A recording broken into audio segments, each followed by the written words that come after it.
Suitcase নিয়ে বিমান থেকে নামা ব্যক্তির নাম মুজিবুর রহমান। কদিন আগেও যার স্যান্ডেল কেনার পয়সা ছিল না, তিনি এখন হেলিকপ্টার বিমান ছাড়া চলেনি না। ওই তো আগে আপনার ওই যে প্রথম ফ্লেক্সের দোকান ছিল, গ্রামের বাড়িতে বিশাল এক রাজপ্রাসাদ গড়ে তুলেছেন। কে বলবে এই তো কদিন আগেই ফ্লেক্সিলোটের দোকানে কাজ করত এই মুজিব।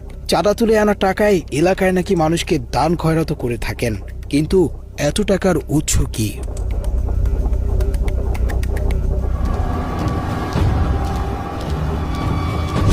প্রিয় দর্শক, অভিনব প্রতারক নাসিরউদ্দিন সাথী এবং তার কুপুত্র তৌহিদ আফ্রিদি সম্প্রতি শিক্ষার্থী হত্যা চেষ্টা মামলায় আটক হয়েছেন। কিন্তু আটকে রাখা যাবে কিনা বলা মুশকিল, কারণ আইন তার নিজস্ব গতিতে চললেও সাথী এবং আফ্রিদি মনে করেন তাদের গতি আইনের চেয়েও অনেক বেশি। জেলে ঢোকার আগেই তারা বের হবার দরজা খুলে গেছেন।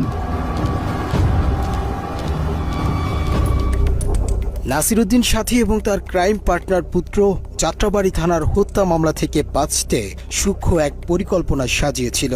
সাথীর ব্যক্তিগত আইনি পরামর্শককে তিনি মানবাধিকার সংস্থার আইনজীবী সাজিয়ে বাদীর কাছে পাঠান।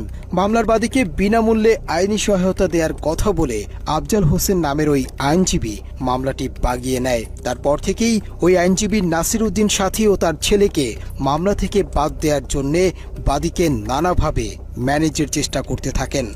এগুলো শোনার পর বলে ঠিক আছে, যা হওয়ার হয়েছে আপনারা আমাকে সহযোগিতা করেন। আর ওই যে এখানে 3টা বাচ্চা আছে এবং বয়স্ক লোক আছে, ওরাও গরিব। হ্যাঁ, তা আমরা আমার তরফ থেকে আপনাকে একটা দিব, 3টা বাচ্চাকে 10 লাখ করে 30 লাখ টাকা দিব। এরই ধারাবাহিকতায় ওই আইনজীবীর পরামর্শে বাদী গুলশানের একটি বাসায় যায়।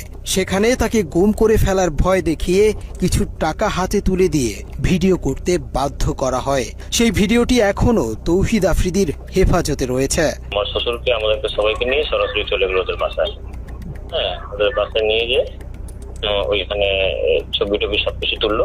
হ্যাঁ, তুলে তারপর আমাদেরকে এখান থেকে বিদায় ছবি তুললেন এবং সাথে সাথে নিজে ভিডিও করতেছে এবং আমার শ্বশুরকে, আমরা তো বলেছিলাম উনি যারা আছে আর আমার শ্বশুর দ্বারা জিজ্ঞেস করতেছে যে আপনাদেরকে আমরা কোনো জোর করে কোনো কিছু করেছি, আমরা আপনার কোনো প্রেসার ক্রিয়েট করেছি আপনাকে, নাকি আপনি স্বেচ্ছায় আমাদেরকে দিয়েছেন?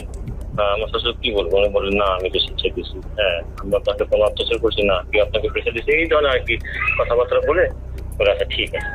গুলশানের ঘটনার পর ওই আইনজীবীর আসল পরিচয় জানতে পেরে বাদী তার মামলাটি অন্য আইনজীবীকে দিতে চাইলেও সে এনওসি দিতে গড়িমসি করে। আমরা জানতে পারি যে আমাদের পক্ষের উকিল নাকি আসামি পক্ষে হয়ে কাজ করতেছে। পরে তখন আমরা যখন বলি তো ওনাকে, তখন ওনার সাথে আমাদের অনেক তর্কাতর্কি